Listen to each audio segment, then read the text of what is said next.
Coming out of high school, not knowing what I want to do, it had a lot of fruit. Someone wants to dig, they call us. It's learning about the different utilities, how they run, how they locate. We spend hands-on out in the field, running around, doing live work. Just learning what everything is and going back in your backyard, seeing all these utility boxes. I get to know what they are, what they do, and how to locate them.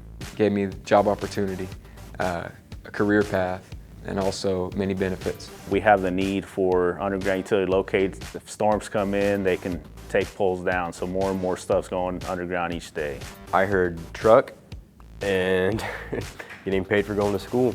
Just staying in the program, that's when I started seeing a lot more of those opportunities.